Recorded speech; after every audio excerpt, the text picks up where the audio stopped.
tas pats trakākais, es teiktu, bija tā dzeršana un braukšana. Pūrs nav Jaudas, uz šoseis nav problēmas. Es arī iebraucu tajā grāvī, un tētim nebija jāskrien, jālic iekšā, es apstājos pati. Tu esi tā kā Ilons Masks Latvijā vienkārši. Wow, knapi tur, un viņš varēja izskriet līdzi un tā kā ielikt viņā iekšā. Norvēģijā soda pēc tava ienākuma līmeņa. Man nekad neviens no visiem bēmjiem, kas man bijis, nekad nav nolūzis. Tāpēc bembisti dodamies uz baznīcu reizes svētdienā. Es 2 gadus vispār neko nebiju ieguldījis. Man viņš nelūza. Jālabo būs jebkurš auto. Pēc to, kuram tev nebūs žēl naudas. Ja tu meklē auto pa 0 eiro, tad dodies pie mums uz Autorīgu. Ir vairāk nekā 250 auto uz vietas. Un tagad atpakaļ pie epizodes. Čau visiem, šī ir podkāsts Nebrauc virsū 19. epizode. Mēs jau tūlīt finišējam 2. sezonu ar puišiem. Mani šodien kopā ir mana nemainīgā Autorīga komanda Dāvis un Arturs. Čau. Un šodienas sērijas viesis ir sieviete, kura nebaidās no jauniem izaicinājumiem un burtiski uzlādē Latvijas autotirgu. Uzņēmēja daudziem zināmā Oxdrive un Oxworks līdzdibinātāja, bet šobrīd enerģijas uzkrāšanas jaunu uzņēmuma NGCL dzinējspēks Egija Gailma. Čau! Vai kāds pieteikums? Paldies! Čau! Čau!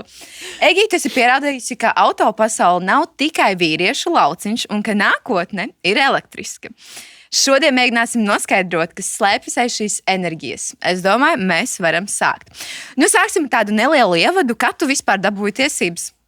Un uzreiz 18 gados. Uzreiz, jā? Jā, es braucu vēl tad, kad es biju pavisam maziņu. Man tētis lika ķieģeli uz gāzes pedāļa. Tad bija tāds golfiņš, un tad es tur bija lauki tur aiz saukrastiem, un tad es tur pa pļavu braukāju, un tad parasti bija tā doma, ka es gribu beigt braukt, tad es viņam bļauju, viņš skrien vienkārši un lec iekšā tajā golfiņā, un tad tā viena reize beidzās ar mani grāvī.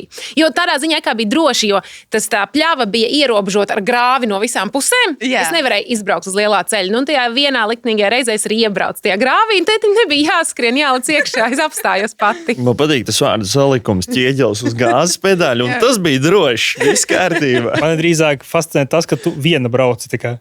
Un cik ilgi viņš braukās ar mani līdzi, visu laiku viņam apnīk, man patika braukāties. Es varēju tikai braukt. Jā, vai ne? Vispār šautauts tētim, super metode. Vismaz Egija iemācīt uzreiz ar pirmo. Tur nebija variantu. Vai ne? Tur bija jābrauc, tur ķieģelis spieda gāzi. Tur. Bet viņi, es nezinu, kā, man būtu jāprasa tētim, kas tas bija, bet viņi tiešām nebrauc šausmīgi ātri. Tas nav, vai tā bija kaut kāda veca mašīna vai kas, bet viņi nebrauc ātri. Tur nebija tā, wow, knapi tur, un viņš varēja izskriet līdzi un tā kā ielikt viņā iekšā. Tā, ka, vai arī varbūt, es nezinu, kaut kādā veidā viņš to bija atrisinājis. Tagad moderniem autiņiem es domāju, ka tas būtu uzreiz tāds uzrāviens. Ops! Tesla ķieģelis. Tagad bez variantiem, jā. Grāvis būtu pirmais stops. Jā, vai ne? Un kāds bija tavs pirmais auto? Ļoti pats pirmais tātad pēc tiesību iegūšanas bija Volkswagen Passats, kaut kāds 90 kaut kāda gada, jā. Un universāls, bet tam vēl tāds, kur, lai es viņu aiztaisītu ciet, man vajadzēja nospiest iekšā to podziņu un tad pa otrām durvīm kāpt ārā, jo citādāk neslēdzās ciet. Izaicinoši. Pasāds, bet strādāja. Jā, robustu, bet strādāja. Jā. Pasāds joprojām strādā. Viņš bija tāds, viņš bija tāds savā ziņā pildītos ziemsiša funkciju, ka bez bailēm ar viņu, ka ja kaut kā tāds apbružāts mazliet. Jā. Bet pildīja funkciju. Jā, absolūti. Pasātiņš, tautas auto. Perfekti. Tieši tā. Un cik ilgi tur viņi nobraukāja? Oi, to gan jau tik grūti ir atcerēties, bet es domāju, kaut kādus 2 gadus noteikti. Tad pēc tam es iekrāju naudu, un tad es nopirku tā brīža savu sapņu auto. Bet kaut kādi 2 gadi bija kaut kas tāds. Okay, un kas bija tavs sapņu auto tajā laikā? Gan jau nav baigais droši vien pārsteigums, bet bija 5. bembis.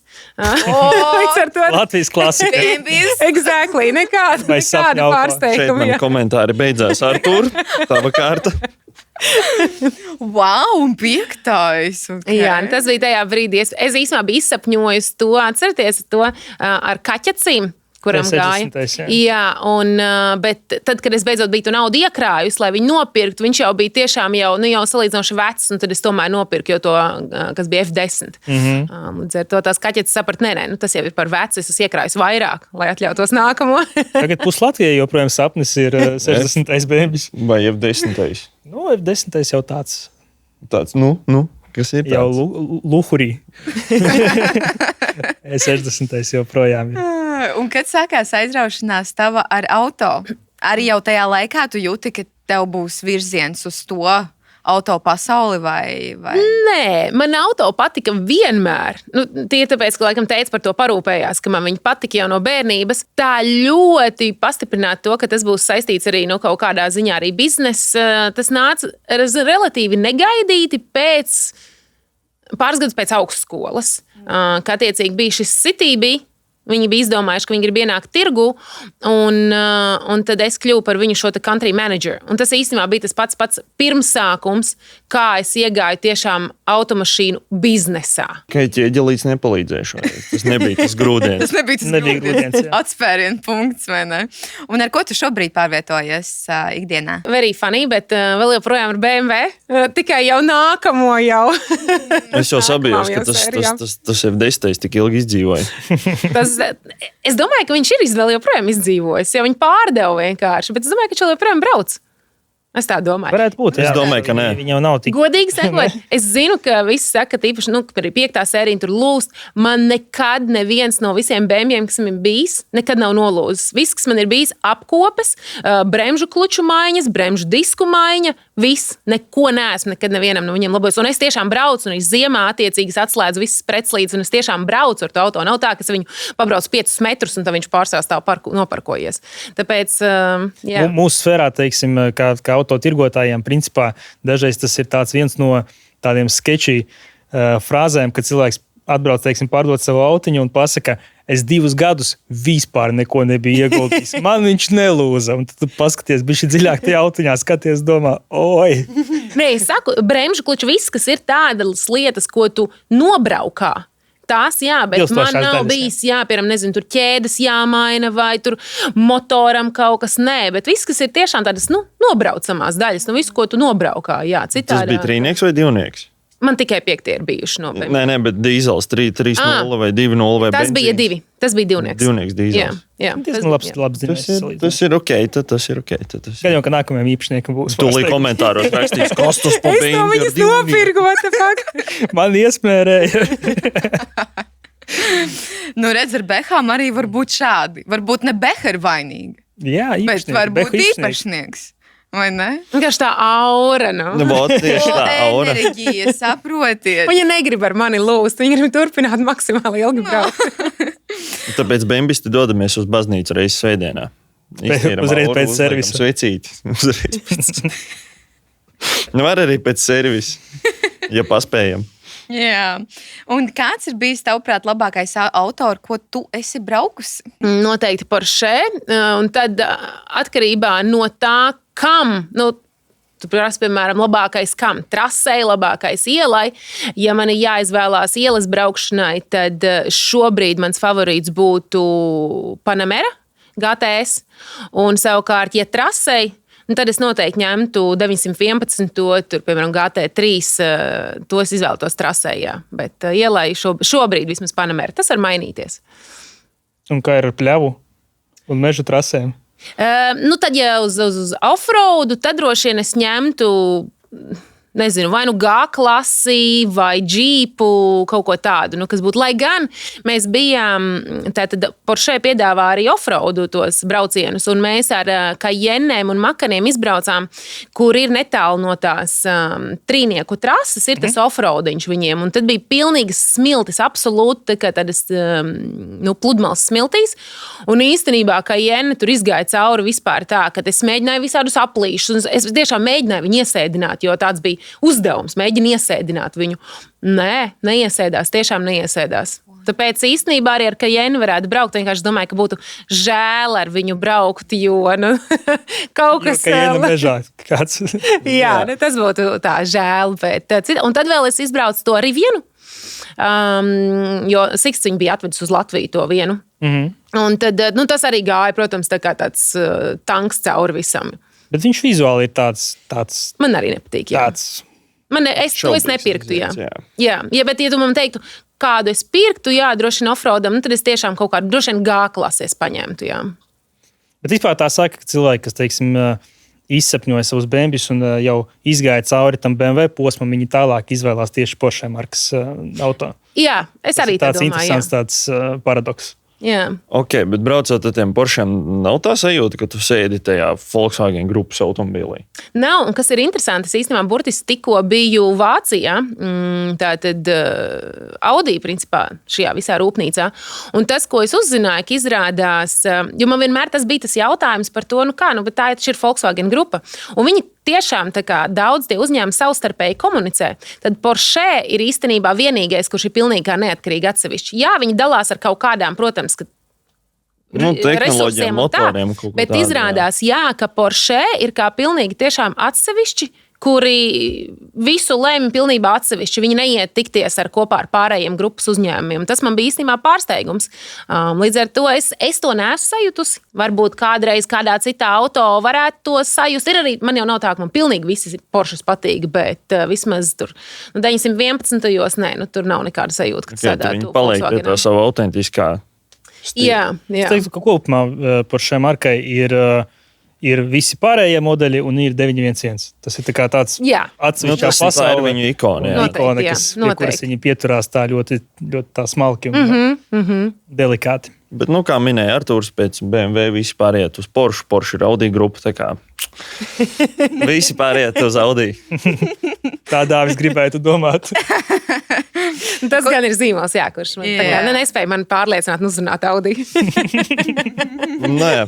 Un kāds ir must-have auto gan tev, gan kādam citam? Kādam citam? Nav nejaus. Man must-have, es saku, man būs tas 911 garažā noteikti. Tas man ir tāds must-have, ko es gribu, kurš, varbūt tas nav must-have, tas ir vienkārši es gribu viņu. Tas ir tavs must-have.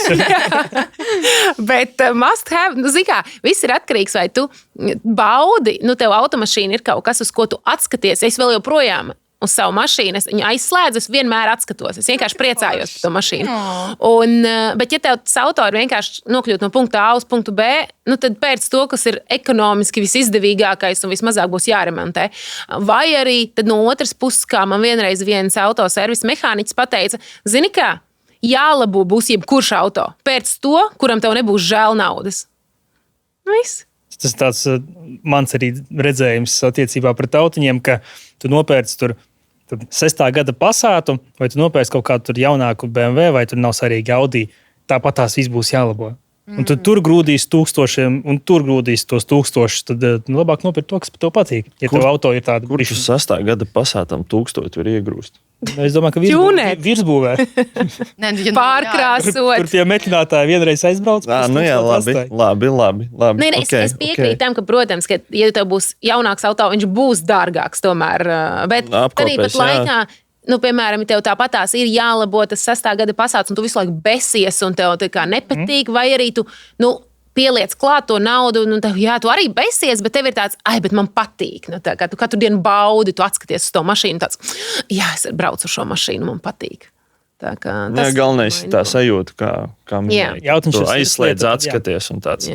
Tas ir mans. Bet tiem, kuriem tā nav, tiem noteikti nevajag pirkt, man liekas, dārgus auto pēc kvalitatīvu, uzticamu, kurš parunājies ar mehiem, kurš auto vismazāk brauc uz servisu, to arī pēc. 3. gada Opel Astra un visu. Tāpēc, ka viņi līdz servisam vienkārši netiek, tāpēc viņi tur arī nerādās. Vienkārši brauc. Ja esi jaunu vai nākamā auto meklējumos, tad droši nāc pie mums uz Autorīgu. Pie mums ir vairāk nekā 250 auto no ārzemēm, un tagad atpakaļ pie epizodes.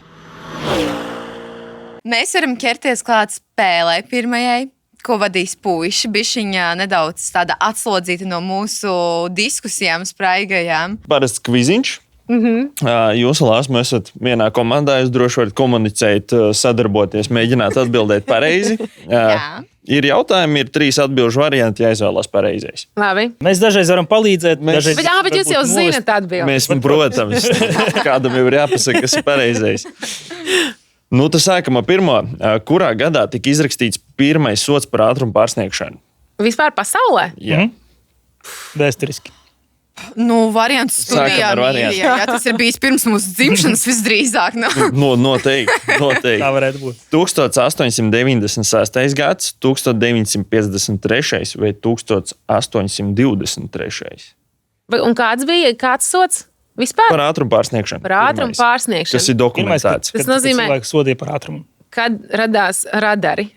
Principā, jā. Vai es nezinu, kā viņi noteica agrāk.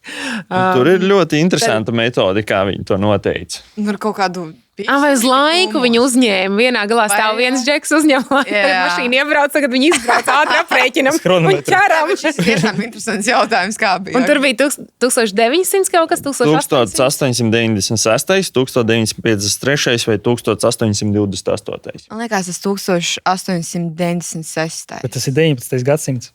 Tas tikai ļoti sen. Un otrs bija ar 1900. Bet jums ir 950 divas atbildes ar kaut kāds. 1800. Jā, bet viens ir 1900. Un 900 ar cik? 53. Tas Jā, tas ir baigi sen. Vai viņi tiešām jau tajā laikā... Nu, es ietu par 1900 laikam, jā. Zirgiem uzņēma ātrumu tā. Ar kādu ātrumu tu tur Bet jāizvirg? atkal ar tvaiku darbināmi auto jau. Un kas bija gads, jā, kad sāka auto, bet es nezinu, kurš tas bija gads. Nu, es ietu ar 900. Es vienkārši domāju, Jums var arī dalīties domas, tas ir normāli. Jo viņi reizēm var sajaukt prātu šie divi. Mēs to arī šobrīd daram. Brūnā dīvāna. Nu. Dīvaini eksperti. jo man kaut kā... Liekas aizdomīgi, ka jūs ielikāt divas atbildes ar 1800. Aha, Lāsma izmanto citu metodi. Viņa vienkārši no pieredzes zina, ka mēs mēģinām apšakarēt. Mēs varam katru ar savu iet. Droši. Jā, noteikti. Un tad Pamēģinām, jo vismaz viena toča būs Jā, viena komanda. Līdz tieši ar to tā. tas ieskaitīsies komandā. Tā. Nu? 1896. 96. Jā. Nu, es ņemšu to 952. Vai kurš tur bija? 53.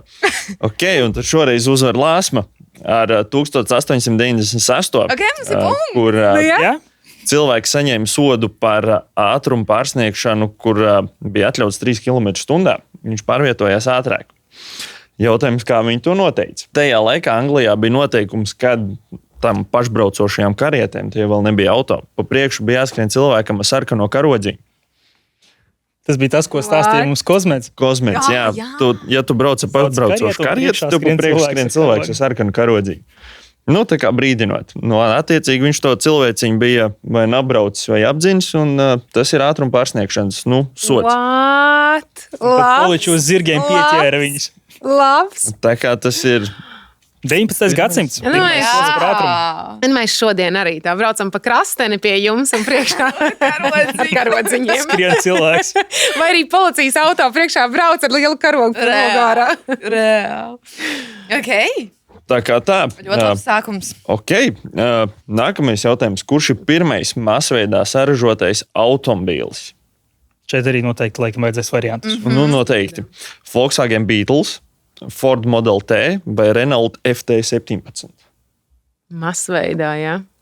Tāds pirmais, kas tiešām tika štancēts. Kāds tur Fords bija? Ford Model T. Tā kā tagad Tesla ir Model Y. Jā, Tā tur bija Fords Model T. T. Tā kā no tiem laikiem tas viss ir. Es zinu, ka Beatles bija, vajag daudz reklāmas. Viņiem ir tās ļoti famous, slavenās kampaņas visādas, kas bija. Kas nozīmē, viņi noteikti jau bija masveida, un tas jau ir ļoti sen atpakaļ. Bet tāpat laikā man laikam svārstītos starp to Beatles un Fordu. Un beigās būs Renaults. Renault. Šeit varētu ielikt, kā izskatās pirmie Beatles, kā izskatās Renaults FT un kā izskatās Models T. Model T, Žēl, ka jā. mēs tās bildēs šobrīd neredzam. Ja, man liekas, Bet viņiem būs es laikam jautri par to Renault skatīties. vispār neko nezinu. Es Tāpēc es arī. viņu vienkārši izsvitroju. Un tad ir Beatles, bet Beatles, es nezinu, Beatlam tur bija labas kampaņas. Es atceros, Viņš bija noteikti veiksmīgākais, laikam, pirmais tāds masveids. Populārākais, jā. Viņš bija īstenībā tāds šaubīgs. Tur pat bija viena brīdi, ka viņam nepietiek nauda ražošanai. Tur bija izlaistas tās tie taloniņi vai obligācijas, ka cilvēki nesa to naudiņu pirms vēl viņi saņēma to mašīnu. Bet ar tiem taloniņiem viņiem Vācijā arī tur tā nevisai. Tur bija savu tādu savas nianses. Bet, masveidā. Zin kā, Fords, protams, Fords ir ar savu vārdu no pagātnes. Tad zin kā, kaut kas ir jāmin, es teiktu Fords. Es arī uz to Fordu. Jā. Tad jūs paliekat pie Ford Model T. Paliekam, jā. Ok, un tā ir pareizā atbilde. Ford Model T ir pirmais auto, kas tika saražots. Īsnībā tas bija tāds diezgan revolucionārs gājiens. Tur viņiem bija visādas, viņi izstrādāja visādas tos procesus un tā tālāk, un Ford Model T bija viens no tiem, kas Ford savulaik bija gigants. Nonāca līdz praktiski mūsdienu auto ražošanai, kur viņi sāka izmantot jau konvejeru tipā salikšanu automobīļu. Renaults vispār ir tanks. Jā, Renault FT 17 tanks. viens no pirmajiem tankiem, kas tika saražots. Bet varbūt masveidā viņas ražoja. Bet bija masveidā, bet tas bija pirmais, jā. Ok, tad nākamais jautājums. Kāds ir vispār lielākais sods par ātrumu pārsniegšanu, ko ir saņēmis cilvēks? Maksimālais? Vienreizējais sods. Pasaulē, jā? Pasaulē. 7400 eiro. Aptuveni. 185 000 eiro, ok. Un 650 000 eiro. Noteikti viens no 100 000, tāpēc, ka Norvēģijā soda pēc tava ienākuma līmeņa. Un es zinu, ka viņiem kaut kāds pēdējais bija 120 000 džeks saņēma sodu. Līdz ar to viens no 100.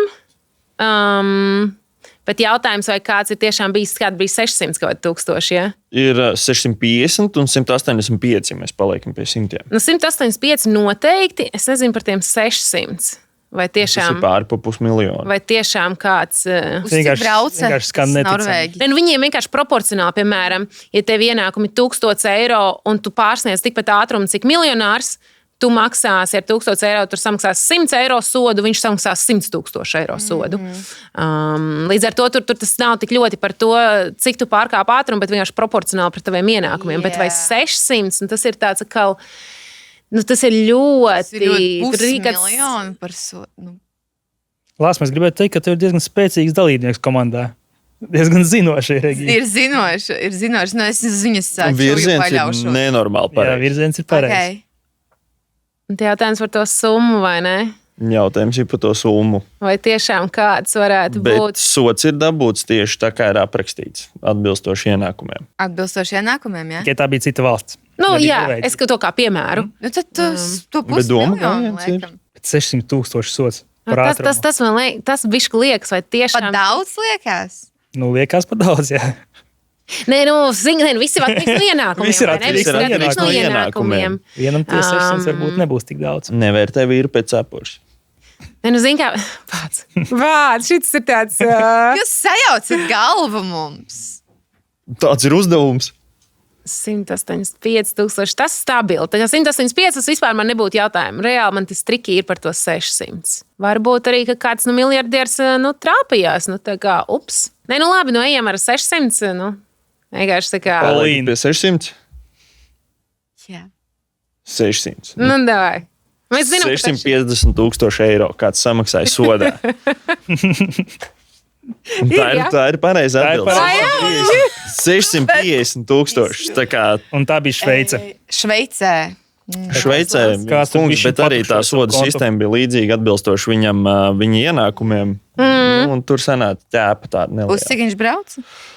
To gan mēs nenoskaidrojām, bet pilsētā brauc pāri 100, ja nemaldos. Pāri 100 varētu 120, ja nemaldos. Mēs ieskatījāmies tajā ciparā, un ar to arī viss beidzās. Kur tas vairs nekas neinteresēja? Wow! Bet viņš noteikti gan jau, ka paspēja. Dārgi, bet paspēja. Viņš šaubos, ka viņš paspēja. Kamēr viņam rakstīja to ciparu tajā protokolā ar vārdiem un visu pārējo. Kā jums liekas, ja Latvijā ievies šādu sistēmu, mazāk pārkāptu ātrumu? Es domāju, ka jā. Es domāju, ka vajag. Tāpēc, es domāju, ka nē, kā skaties, tomēr tas ir jau tāds. Ja tu pelni ļoti daudz, un tu, piemēram, gribi iespiest, saproti, sliktākajā gadījumā, kas būs, labi, tur 2 soda punkti, un es samaksāšu tur 200 eiro, 300 pat eiro. Who cares? Zini, kā tu zini jau, ka man tur vajadzēs 10% samaksāt jau, tad iespējams sāc jau bišķi vairāk domāt, cik ļoti tu gribi iespiest šeit, vai varbūt tomēr izbraukt kaut kur tiešām, kur neviena nav, tur mašīnu nav, kaut kāds pamatceļš. Es domāju, ka samazināt. Vai ir vērts samaksāt 10,000 par to, lai atbrauktu minūti ātrāk? Jā. Laikam nē. Laikam nē. Yes. Jā, savu veidu taisnība ir. 10,000 vēl ir maigi, kāds samaksāja 650. Jā. Labs. Labs papildinājums valsts kasei. Šveicē, jā. Okay, nākamais jautājums. Kurš Teslas modelis ir pabijis kosmosā? Roadsters? Zini, tā es gribētu šajā gadījumā vienkārši pateikt jā. Un pat nesaukt variantus. Vienkārši bez variantiem. Jā, Roadsters. vienkārši Jā, tā ir pareiza atbilde. Daudz pat nezinu, ka tāds modelis ir. Šajā gadījumā, ja pateic, ka tas ir Vienkārši tā kā tink ar āmoru. Jā, Tesla Roadster ir bijis SpaceX projekta ietvaros kosmosā. Es nezinu, kāds modelīts tieši, bet es dzirdēju. Jā. Tas ir joprojām koncepta modelis, viņš joprojām nepastāv masveida ražošanā, bet kādreiz cerams, ka dabūsim Roadsteru arī dzīvē redzēt. Ir Rīgā šobrīd vienā, es zinu, Noktavā, kur stāv Roadsters. Ja? Okay. Ja ļoti gribat, var sarunāt jums. Okay. Te izslēdzam kameras. Nenomjūtojam. Tā, un tad pēdējais jautājums. No kāda zīmola radies ražotais Cupra? Tur vajadzēs. Es domāju, zinu, bet vajadzēs neatceros. Toyota, Opel vai Seat? Seat. Jā, Ātri piekrīt. jā, vai Seats. Tā ir pareiza atbilde. Seats mums ir sācies ar Cuprām. Bija tās sporta Cupras rallijos. Ibiza, man liekas, bija pirmā, kurai tika izmantots tas Cupra. Sākumā bija tas Seat nodaļa, kas bija Cup Racing. Jā, viņi paņēma tos saīsinājumus un atsevišķu zīmolu palaida kā Cupra. Šo gan es nezināju stāstu. Tad laika gaitā tur Cupra atdalījās atsevišķi.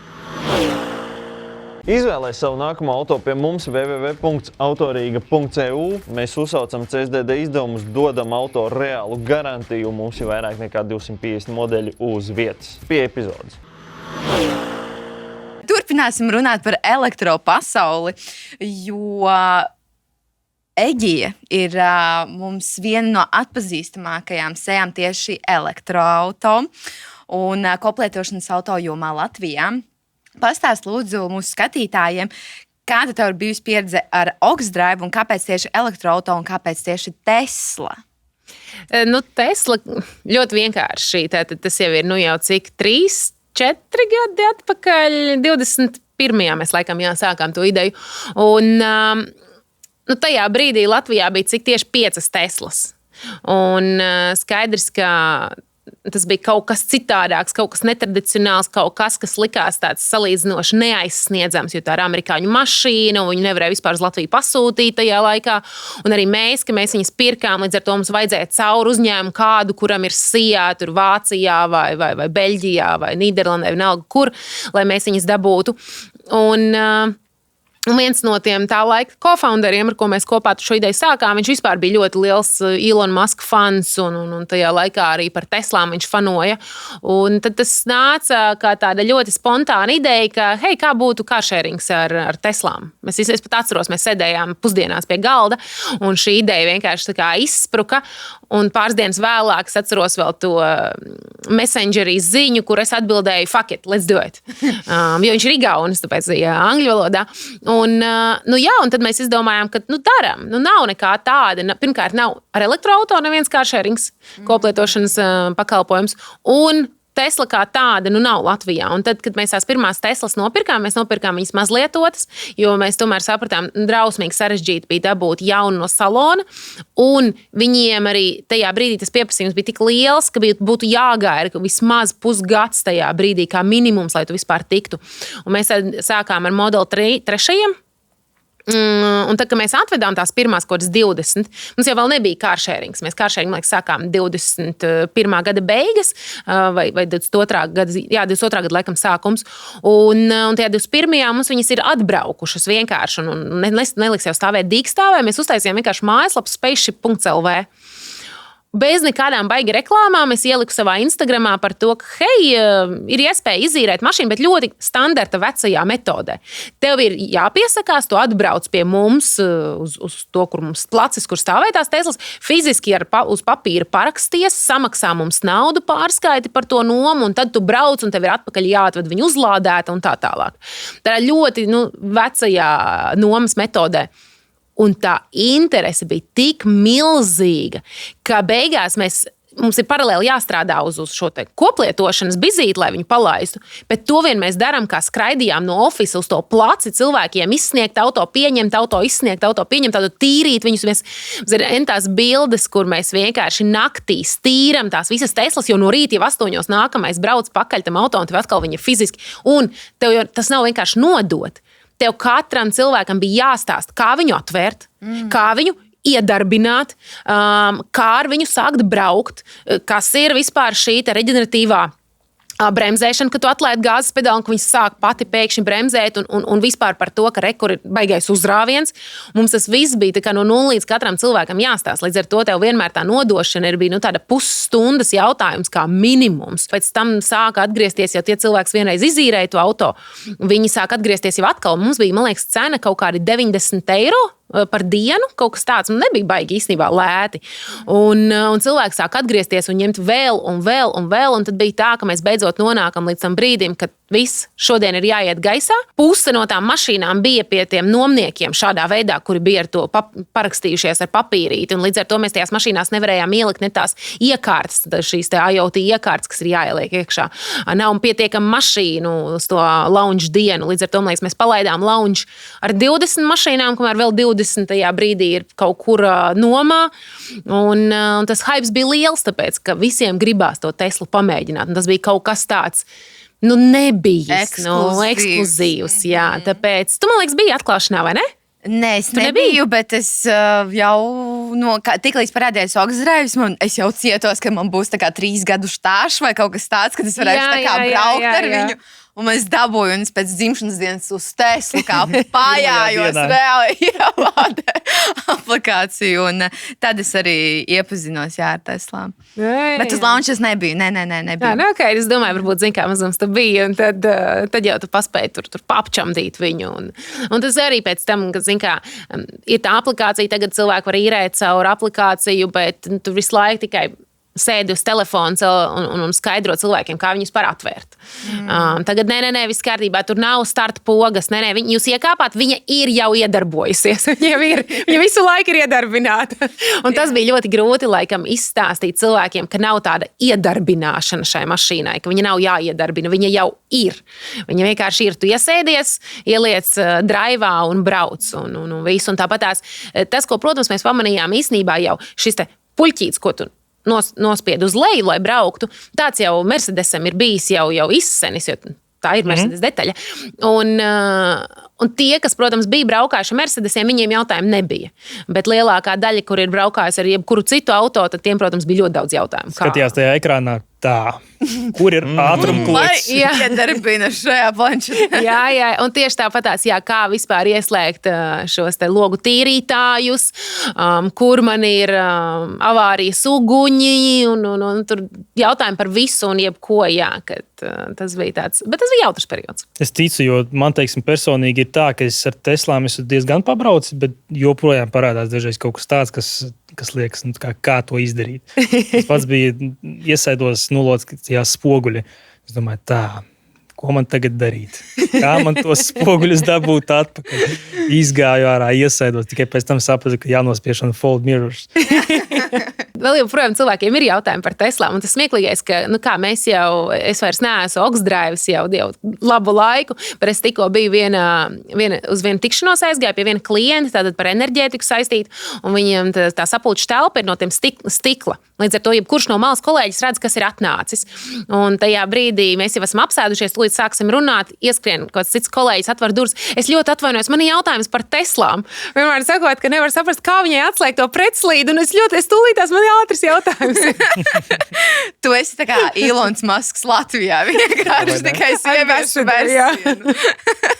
Es avareikas nevarēju atrast ļoti ilgi.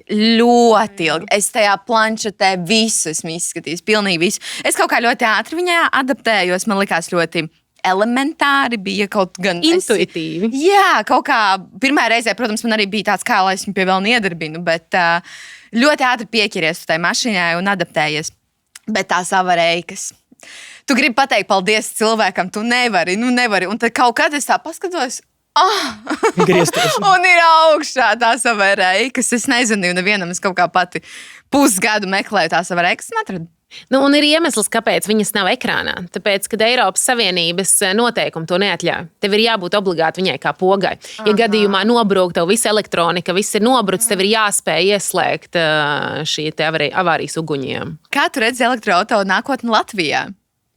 Es jau neesmu tātad šajā ikdienā, es nedarbojos, un ja man ir jābūt tā pavisam godīgi, es jau arī aizgāju atpakaļ uz iekšzemes dzinēju, un man ļoti patīk tā motoru rēkoņa, un es to visu ļoti baudu, tāpēc man nav iebildumu ne pret vienu, ne pret otru, es varu braukt kā ar vienu, kā ar otru, bet par tādu elektroauto nākotni, es domāju, ka viņi turpinās ienākt, bet es uzskatu, ka šobrīd ir tāds nedaudz panīkums, un arī tādā kopējā Eiropā, arī, kā tādā, kur sāk jau runāt par to, ka nebūs tomēr tur tik striktie tie ierobežojumi tagad jau šajā gadā un tajā gadā tev tur jāsasniedz.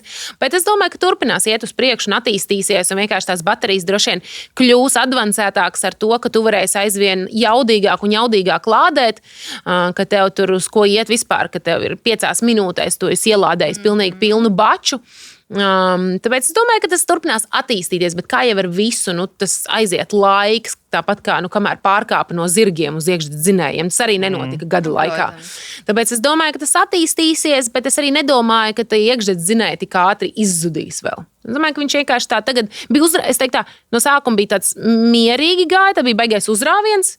Un tagad atkal ir tāds mierīgāks periods, kur cilvēki pērk, jo daudz jau izvēlās to elektroauto no tādiem ļoti praktiskiem apsvērumiem.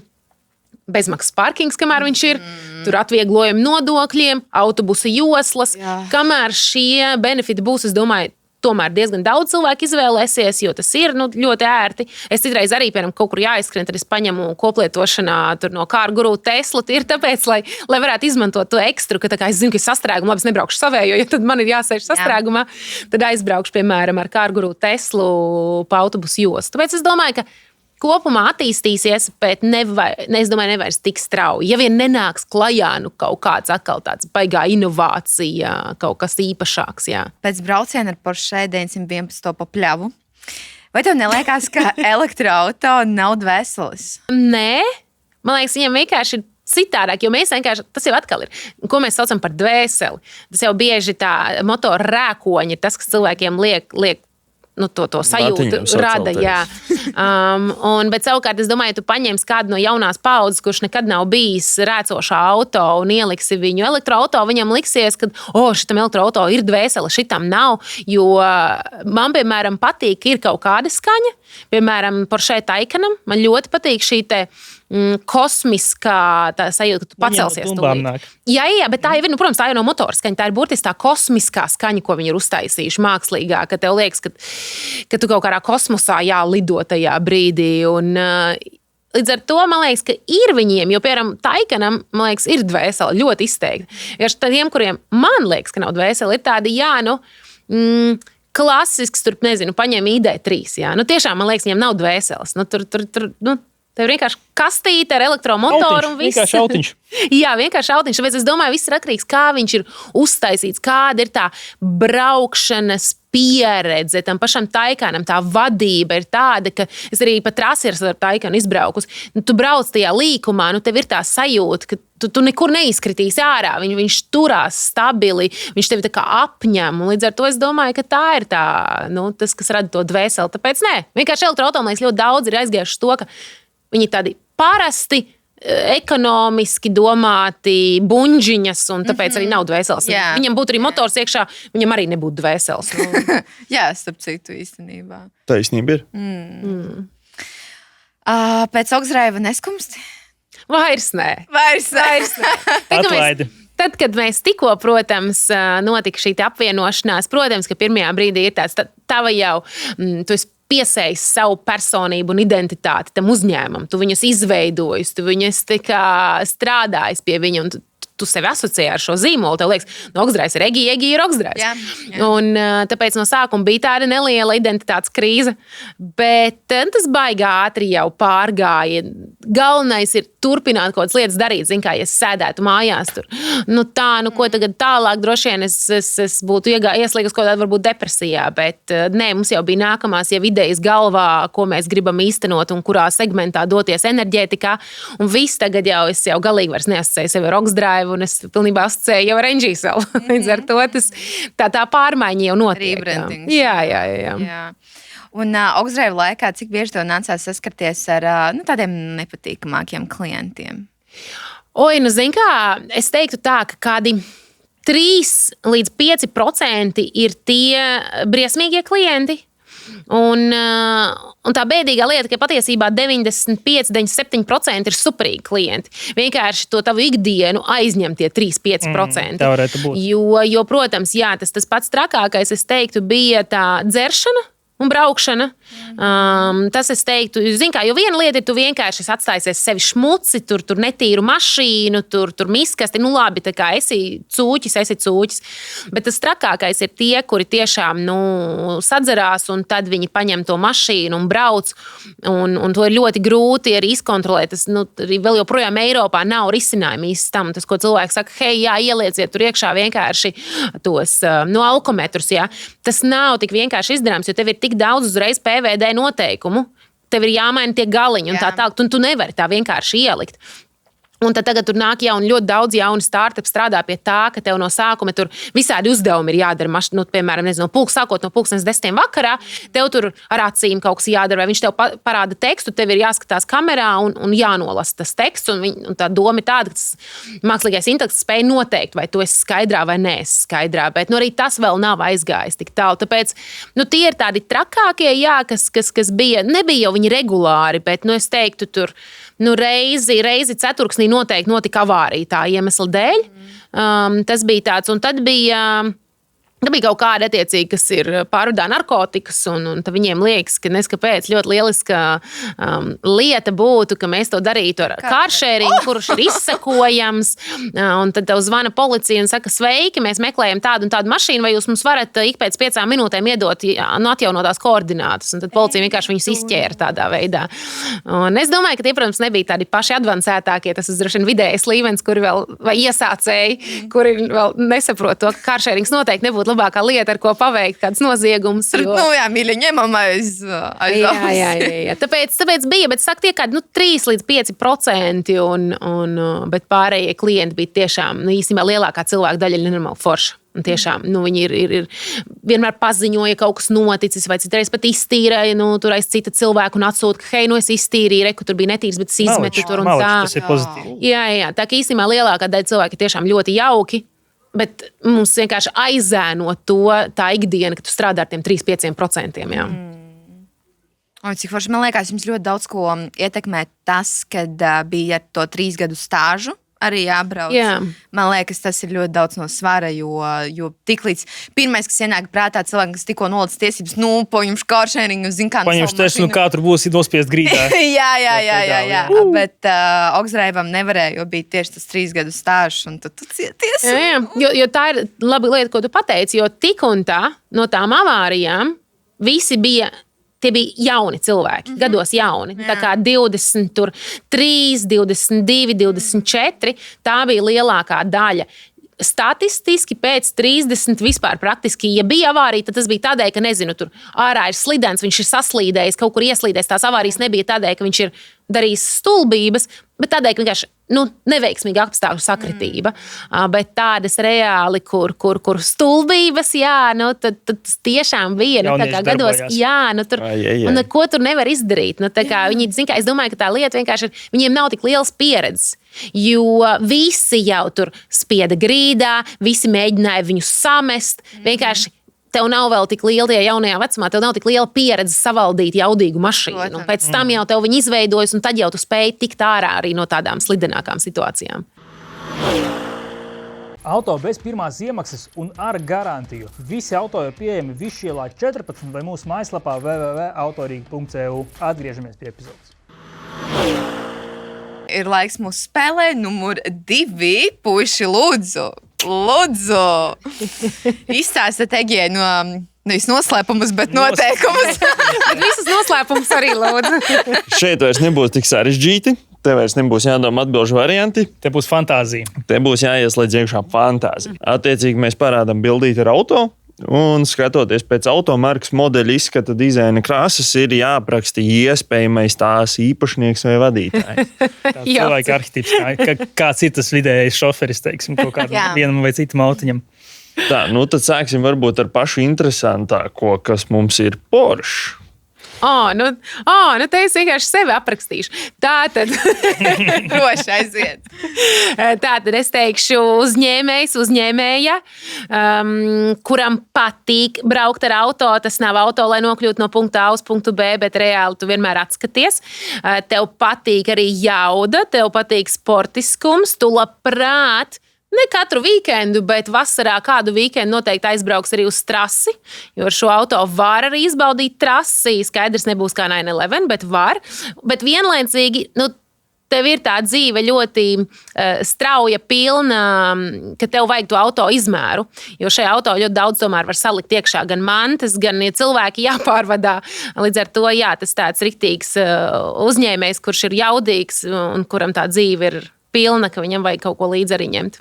Es pilnībā piekrītu. Tas tāds cilvēks spogulis. Jā, jo Porsche tiešām parāda to, ka pārsvarā tie cilvēki ir tādi skrienoši savā ikdienā, ar nopietnām dzelām nodarbojās, uzņēmēji vai, es nezinu, biznesmeņi, whatever. Es nevienu nezinu, vienkārši cilvēki, kuram ir Porsche. Ziniet? Šo mēs varētu nosaukt īsumā par Egiju. Jā, vienkārši vienādības zīme Egijai. Tieši tā. Ok, būs fine. Lecam pie nākamā. Opel Zafira. Tā kā tas tomēr ir šis ģimenes auto. Tur kas viņu stūrētu? Cik gadi varētu būt cilvēkam vai kāds dzimums? Es teiktu, ka vīrietis. Gadi 45 plus. Ar ko nodarbojās? Grūti pateikt, varētu būt, ka strādā par projektu vadītāju celtniecības uzņēmumā. Es viņu redzu kā senukai darbinieku. Senukai. Tā, ok, mums ir projektu vadītājs kā senukai. Kā senukai, un Egija pasaka, tā kā arī uz būvmateriālu. Un tāds kā senukai. Tā. Būvniecības nodaļā, ja? Jā. Bet šis būs ļoti, ļoti praktisks cilvēks. Tiešām. Tas ir reāli kā minivens. Viņš būs ļoti praktisks. Es pieņemu, ka tas auto neēd pārāk daudz. Tiešām tas būs vairāk cilvēks, kuram vajag to auto tādēļ, ka superīgi es uz viņu laiku atskatīšos, bet tādēļ, ka man viņu vajag, lai ikdienā paveiktu darbus. Lai betonu aizvest, saprotiet? Visu, gan ratiņus bērnu aizvest, gan betonu gluži uz iekšā neliksim, bet tos maisas. Pāris maisas var iekrāvēt. Nosēdīsies auto.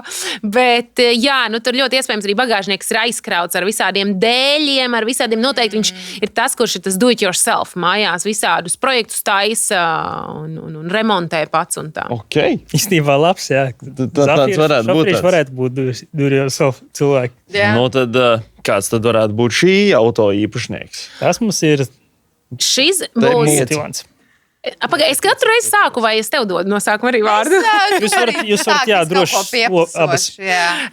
Es teiktu, šis ir vairāk tāds piedzīvojumu meklētājs, 35+, kuram patīk haikot, viņam patīk makšķerēt, viņam patīk kempingot, palikt kaut kur pa nakti. Viņš labprāt uzlikt uz šī jumta vēl to jumta bagāžnieku, tāpēc, ka viņam nepietiek šeit visam vietas.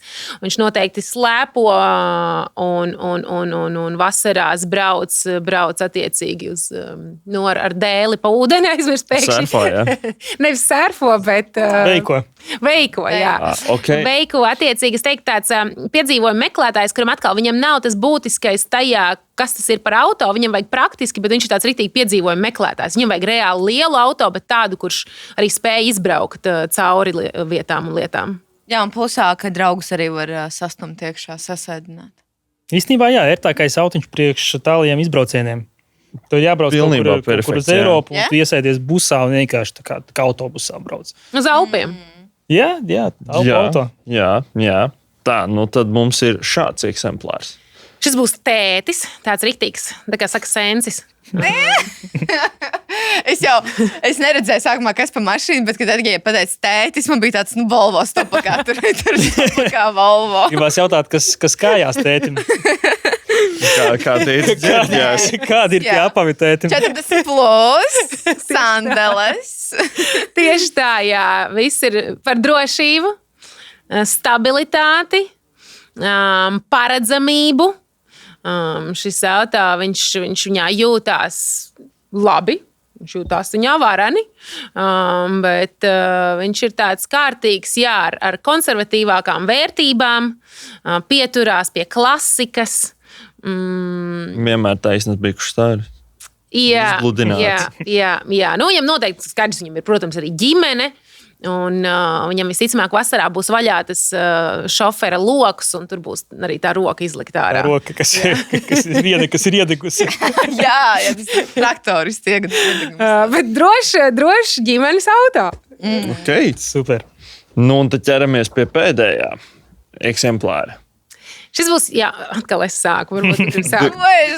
Šeit es varu pateikt Lāsma Novika vienkārši. Okay. Es gribēju teikt, šis būs jaunietis, vairāk tā kā gados jauns cilvēks, jo viņš ir tāds iedod rotaļlīgumu. Un tas auto ir tāds rotaļlīgs, līdz ar to viņš ir jaudīgs tomēr ar to uzrāvienu. Ar to es teiktu, jā, zem 30. Ir kaut kādas pirmās darba vietas, viņam patīk tehnoloģijas, un viņam nav tik svarīga tā rūkoņa, bet tieši tas, ka tur ir visādas lietas, tu tur vēl vari aiziet darknetā un visu kaut ko vēl pieprogrammēt un uzķūnēt un tā tālāk. Un, nu, tāds arī varbūt nedaudz vairāk uz tādu programmētāju tipu. IT cilvēks, jā. Jā, IT cilvēks. Okay. Un vispār Lāsma Novika arī. Jā, tieši tā es pilnībā piekrītu. Ņemot vērā, ka viņam ir zem 30, viņš bieži avarē. Nē. Es nezinu, kāda statistika, bet es neesmu redzējis baigi daudz Teslas avārijās, izņemot kāršēringu. Ļoti maz Teslas, kas tā izskatās vizuāli visur apskādēts un tā tālāk. Tas pārsvarā viss izskatās ok. Man liekas, ka īstenībā Teslas braucēji viņi ir ļoti tādā ziņā akurāti. Tieši kāršērings tā ir atsevišķa grupa. Mēs nevaram likt tā kā Tesla, kā tev viņa pieder, kā pret kāršēringu, kurā ir Tesla. Līdz ar to es teiktu, īstenībā Teslas braucēji ļoti akurāti tādā ziņā, ka viņi noteikti sevi kopja, un viņi kopja arī to mašīnu. Es domāju, ka Tesla nebūs tas nebūs īpašnieks, kuram atvērs vaļā mašīnu, un tur viss gāzīsies ārā. Kad viņi būs relatīvi akurāti. Jā, un es teiktu arī pārliecināti cilvēki sēž pie ruļa tieši Teslai. Īsumā par Lāsmu. Pārliecināti. Tā gribētos teikt par Teslu. Uzticās mašīnai, mašīna uzticās arī šoferim. Nebaidās no jaudas. Tieši tā, un jauda uz šosejas, mīļie. Man fūras nav problēma. Tādi izskatās visi kāršēringi cilvēki. Man fūras nav problēmas. Jauda uz šosejas nav problēmas. Apdzīt nav problēma. Es jūtu auto jūt mani. Ja tu meklē auto pa 0 eiro, tad dodies pie mums uz Autorīgu. Ir vairāk nekā 250 auto uz vietas. Un tagad atpakaļ pie epizodes. Mēs tuvojamies noslēgumam ar pāris jautājumiem. Un nedaudz arī parunāsim par Oxworks. Tā bija spontāna ideja vai tā bija nepieciešama vienkārši, lai Teslas labotu pašiem? Oxdrive laikā mēs bijām uztaisījuši sev šo te in-house servisu. Mēs paši labojām tās savas Teslas, lai nestāvētu ilgās rindās, jo skaidrs, servis parasti solīja kāršēringiem salabot pirmos auto, bet, ja tu kādu jau labo tāpatās, viņi jau nevar tagad pēkšņi to pārtraukt labot. Pacēlēs ir aizņemts, jā. Jā, un līdz ar to viņš bija radies jau iekšā uzņēmumā, tīri tāpēc, lai pātrinātu laiku un samazinātu izmaksas. Un pēc tam, kad Oxdrive apvienojās ar Kārguru, tad vienkārši servis palika pāri. Un tas bija tie pirmsākumi servisiem, ka viņš palika pāri. Bet tādai atkāpītai servis arī jau ir pārdots. Tā kā man arī vairs nav servis, viņš arī ir pārdots, un mēs esam tagad tikai enerģētikā. Bet tajā brīdī, jā, viņš paliek pāri kā servis, un tev ir divas opcijas. Viena opcija ir, protams, viņu neturpināt, pārdot, piemēram, visus pamatlīdzekļus, izturgot un viss. Un otra opcija ir turpināt. Mēs sapratām to, ka, gan jau cilvēkiem būs nepieciešams šāds pakalpojums. Un tad mēs izlēmām, turpinām, ka mēs jau bijām specializējušies Teslās tajā brīdī. Mēs tiešām viņas sapratām no A līdz Z. Un tad kāpēc gan ne? Līdz ar to, un tad pēc tam jau tagad viņš ir pārdots patiesībā uzņēmumam, kurš, ja uz Boltā pasūtat auto un jums atbrauc Tesla, tad visticamāk tas ir uzņēmums, kuram tagad pieder arī Oxworks. Tāpēc viņiem tas bija tāds ļoti strateģiska lieta, ka viņiem bija jau vesela čupa Teslām, viņi viņas pērk vēl un vēl un vēl un vēl. Līdz ar to viņi visu laiku mums arī pie mums nāca un prasīja, ka viņiem vajag labāku cenu, viņiem vajag ātrāk, viņiem vajag, principā to, ko mums vajadzēja kāršēringā, un tādēļ mēs izveidojām iekšējo. Viņiem vajadzēja tieši to pašu. Un tad rezultātā tas arī bija tāds, mēs sapratām, mums bija enerģētika, un servis jau, viņš tiešām bija tāds sanācis. Tas bizīts tāds sanāca. Bet mūsu sirds jau visu, mēs jau full-timā strādājām tikai pie enerģētikas, un tas servis jau savā ziņā bija jau, aiziet pašplūsmā. Un tad attiecīgi kaut kā tā atkal salikās, ka, pat varbūt jūs gribat to servisu, un viņi, protams, jo viņiem vajadzēja arī kā hubu vietu, kur viņiem vispār ir visas automašīnas, un kur viņas pārlīmē un tā tālāk. Tā, ka tagad mums bija 700 kvadrātmetru liels telpas. Lielas. Un līdz ar to viņi tur tiešām, viņiem tagad tur ir perfekti sataisīts, viņiem ir gan servisa daļa, gan viņu tā kā šī priekš takšiem daļas. Man liekas, tā vēsturiski es neesmu redzējis tik labu sinerģiju kādam kaut kur apvienojoties, pārpērkot kā šeit. Reāli. Un sanāk, tagad tu ar NG Cell tikai nodarbojies. Jā, pilnībā. Varbūt vairāk ieskicēt... Īstenībā tas mums pirmsākums patiesībā ir saistīts ar to pašām mašīnām, jo mēs sākām NG-Cell kā šis bateriju elektroenerģijas uzkrātuves sistēmas ražotājs. Tātad no lietotām elektroauto baterijām mēs taisījām šīs bateriju sistēmas, kur lietas iekšā konteinerī, tur pieliec invertorus klāt, saliec tur visādas drošības sistēmas, un ar to tu vari uzkrāt, piemēram, ļoti vienkārši piemērs. Uzkrāt elektroenerģiju, kad biržā tā ir lēta, un tad, kad biržā tā ir dārga, tajā brīdī tu viņu izmanto. Kā rezultātā tu sev samazini šīs izmaksas. Bet, protams, laikam ejot, mēs pilnībā no tā aizgājām prom. Un tagad mēs esam kā agregātors, tātad mēs esam softvērs, platforma, kas, piemēram, nezinu, kāds no jums trim iegādātos šo te bateriju sistēmu, kas nav tieši no automašīnu baterijām, bet vienkārši no bateriju šūnām. Jūs viņu sev kaut kur uzstādītu, bet kā uzņēmums, tātad lielās sistēmas, nevis mājās. Tad jūs paņemtu mūs kā savu pakalpojumu sniedzēju, un mēs tev samazinātu gan elektroenerģijas izmaksas, gan ļautu nopelnīt. Piemēram, pagājušajā mēnesī, janvāris. Janvārī pa lielam tu varēji mierīgi 50,000 nopelnīt ar tādu vienu standarta izmēru bateriju, tur megavata. Tur varēja pilnīgi mierīgi 50,000 vienkārši nopelnīt. Tev tā izmaksa tai baterijai apmēram ir kaut kādi 300,000. Atkarībā no tavas infrastruktūras, kur tu viņu uzstādi, varbūt arī 400,000. Pa lielam tu viņu pusgada, 8 mēnešu, maksimums 12 mēnešu laikā atpelni pilnībā, un tad tev tā ir tīrā peļņa. Mēs esam tas, kas nodrošina tev visu to tradingu, visu dalību visos elektroenerģijas tirgos, jo tā tad, ja, piemēram, Lāsmai Novikai ir SIA Lāsma Novika, un tu viņu kaut kur uzstādi šo bateriju sistēmu, lai tu varētu piedalīties visos elektroenerģijas šajos produktos, tev ir jākļūst tev jāgūst daudz licences, daudz atļaujas, tev ir jāiemācās būt par traderi, tev ir jākļūst par enerģētikas uzņēmumu. Līdz ar to tad paņem mūs, es no tevis paņemu tur 10-15% komisiju, Un tā ir arī mūsu motivācija - maksimizēt tavu peļņu, jo tad arī mēs nopelnīsim vairāk. Un ar to mēs pārvaldam cilvēku elektroenerģijas aktīvus, samazinam viņiem elektroenerģijas izmaksas un radam viņiem tādus pasīvos ienākumus. Un šie laikam es teiktu, ir tiešām īsti pasīvi ienākumi. Tad, kad cilvēks saka, viņiem nekustamais īpašums, un tas ir pasīvais ienākums, un tad viņš skrien viņu tīrīt un liek iekšā tur Airbnb sludinājums, tad šeit tu uzliec to bateriju un viss. Tu viņai pat gribot, tu neko nevari darīt. Un tā kā neko, tu vari uz viņu skaisti skatīties un priecāties, kāda tev skaista bateriju sistēma stāv teritorijā. Un tad tev tiešām tie ir īsti pasīvi ienākumi, jo tu pat nevari gribot neko pats izdarīt. Wow. Jā. Tas ir jaudīgi. Tas ir jaudīgi. No automobīļiem tagad uz tādu milzīgu sistēmu. Kā vispār Latvijā daudz izmanto? Vai? Nu jā, kopā pa Baltijas valstīm ir jau uzlikts gigavats. Ja jums tas kaut ko izsaka, tad gigavats ir uzlikts baterijās pa Baltijas valstīm kopā. Tā ka diezgan daudz. Jā. Un skaidrs, ka ne jau visas baterijas piedalās visos elektroenerģijas šajos produktos, jo ir tāda frekvences regulēšana, ko nodrošina augstsprieguma tīkli. Visās valstīs, tev, piemēram, Eiropā jānodrošina 50 Hz. Un tad, attiecīgi, to ar bateriju var piedalīties šī pakalpojuma nodrošināšanā. Augstsprieguma tīkli pasaka, hei, mums tagad pietrūkst elektroenerģija, tu iedod no savas baterijas. Viņi pasaka, hei, mums tagad ir par daudz, tu paņem no viņiem. Bet ne jau visas baterijas, protams, šajā piedalās. Attiecīgi, tev ir tas gigavats, bet daļa piedalās paši priekš sevis, savu pašpatēriņu menedžē, daļa piedalās viena tipa produktos, daļa piedalās visos produktos. Tāpēc it kā ir daudz, bet īstenībā mums vēl joprojām ļoti pietrūkst. Nu, kā Baltijā pēc atslēgšanās no Brel, kas bija pagājušā gada februārī, vēl joprojām pietrūkst patiesībā to bateriju resursu. Un tas ir kaut kas tāds, kas vēl joprojām turpina attīstīties. Eiropā mēs esam droši vien kādus 5 gadus aiz, varbūt kā kuru valsti, kādai valstī esam 3 gadus aiz.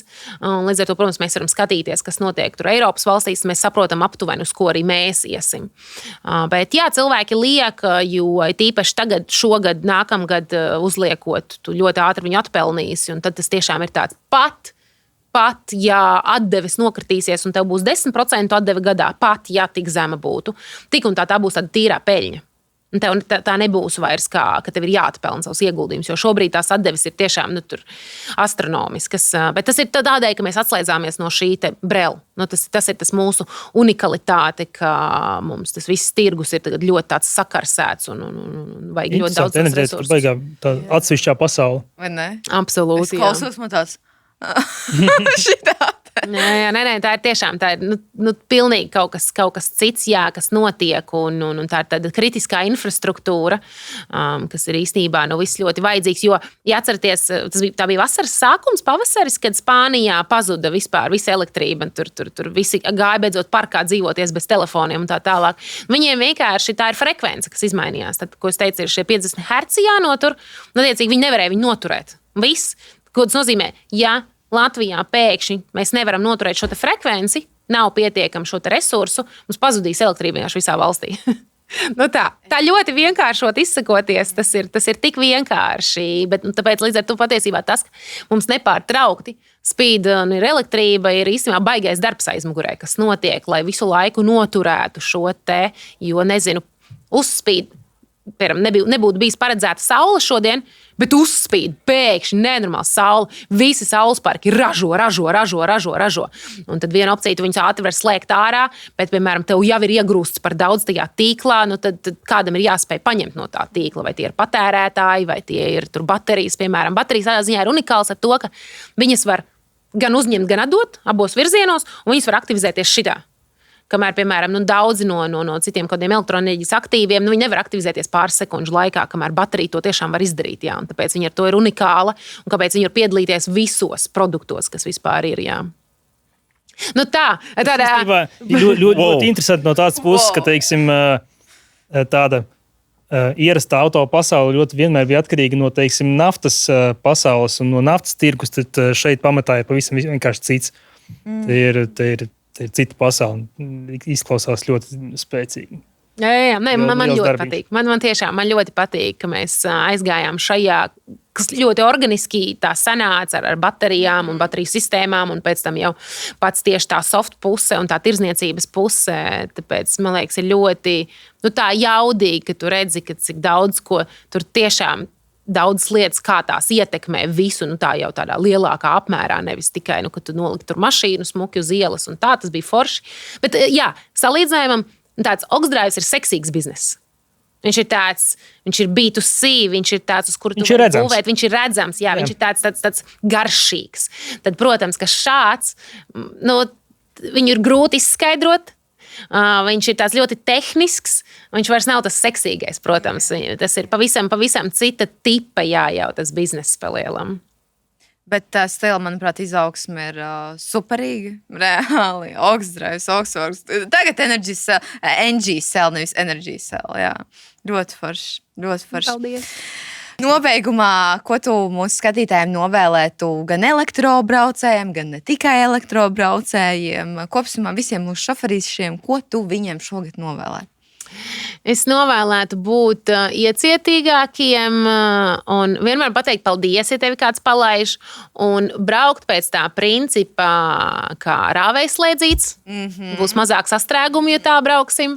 Un vienmēr pasakām paldies, pamājam cilvēkiem, ieslēdzam tās avareikas, jo tajā brīdī, ka mēs izrādām kaut vai minimālu tādu, kindness, jaukumu pret citiem. Tas otrs cilvēks pēc tam uzreiz ir jaukāks pret nākamo, un tā jau tas paplīti nokļūst pie tevis. Līdz ar to brauksim smuki, ievērojot visādus šos gan rāvējslēdzīša principus, gan paiesim labajā joslā un atbrīvosim tā saucamo ātro joslu. Un jo mēs būsim jaukāki viens pret otru ikdienā, jo mēs paši jutīsimies labāk un arī cilvēki pret mums izturēsies labāk. Jā, tieši tā. Esiet jaukāki. Jā. Pasmaidam viens otram. Paldies, Egija, milzīgs par to, ka tu mums šodien pievienojies podkāstā, par to, ka tu mums ieskicēji, ka elektropasaule ir daudz krāsaināka un ne tikai. Arī pastāstīji vairāk par savu Energy Cell uzņēmumu. Un, manuprāt, ļoti interesanti mums sanāca podkāstā sērija. Elektrība nebeidzās tikai Teslā. Jā, tieši tā. Un mums bija, manuprāt, pirmā sieviete podkāstā, kura tik daudz ko saprot no mašīnām. Jā. Iepriekš mums bija arī, tā kā bija ļoti foršas sarunas, bet pilnīgi no citas perspektīvas mums ieskicēja. Paldies! Paldies, prieks dzirdēt, paldies! Šis bija kolosāli. Labi, paldies, puiši, jums. Paldies jums, skatītāji. Droši rakstiet komentāros kaut kādus jautājumus saistībā par elektroauto. Ne tikai spiežam like, subscribe mūsu mīļo, vai ne, puiši? Piesakojam, lūdzu. Un piesakojam arī, lūdzu, abonējiet šo Autorīga kanālu YouTube, jo tas jums aizņems tikai mazu sekundīti no jūsu laika. Viss, līdz nākamajai reizei, līdz nākamajai ceturtdienai. Paldies! Atā! Čau!